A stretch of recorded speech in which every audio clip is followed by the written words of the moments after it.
today we're going to look at using a feature that Seesaw has added and it's an extension that you can find in the Chrome Web Store.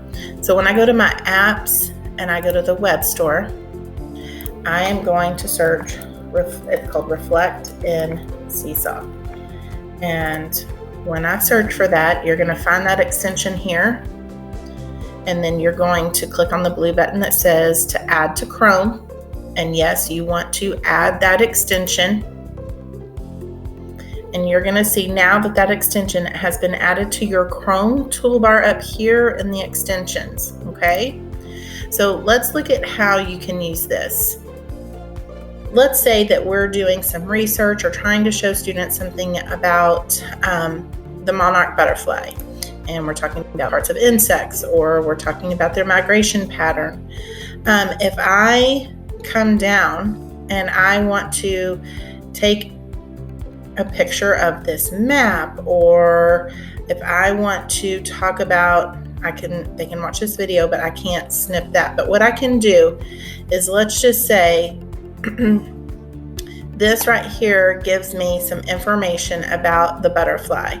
And so if I click on this extension here, I can use the option to capture the visible area, which will be everything on my screen, or I can capture a selected area.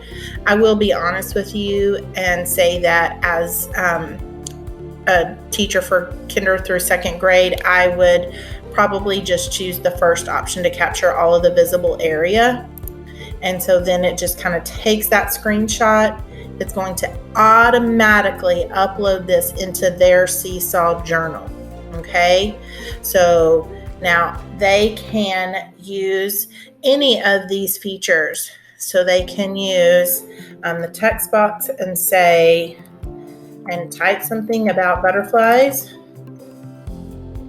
Butterflies are bigger than I thought. And they can move these around, stretch it, add it where they want. They can use all the editing tools down here and click on the pencil, and they can circle how big, 5 inches, 13 centimeters long. They could record their voice and tell what they learned. When they finish and they've added what they want to show you their learning for the day, they can click on that check mark. They're going to choose their class. They hopefully, and it does say it can take a few minutes, and you're just going to say okay, and it will upload their post to their Seesaw class. Okay, so I'm going to say I'm the sample student. They probably would not have to do that part because they'd be signing in with their Google account and it would know who they are. It's because I'm acting as a student and I'm signed in as a teacher. Okay, so you could do that and take that screen clipping and put it in as well. So I think it's a great way for students to show their learning and understanding of content that might be harder for them to find. Another example that I really like to use is the Math Learning Center website.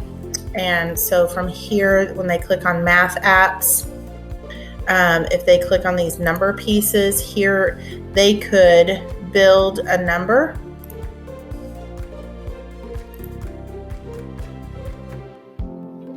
And so you could have them build a number, and then they've got those pieces here, and they just drag them over, and they might have to, think about how they're lining them up.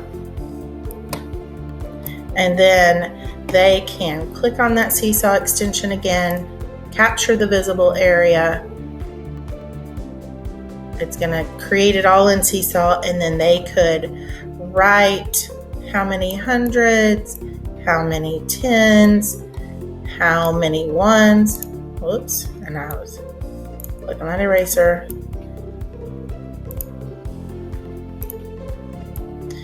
How many ones there are. I could record myself reading the number And I could even label hundreds.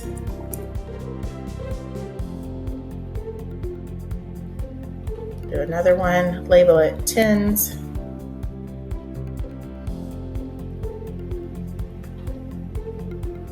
And then ones. So you get the idea of what they can do with using that extension. So it's a really great feature for students to show their understanding and learning, and it doesn't have to be something directly in Seesaw, but you could tell them to use that in the activity assignment that you create.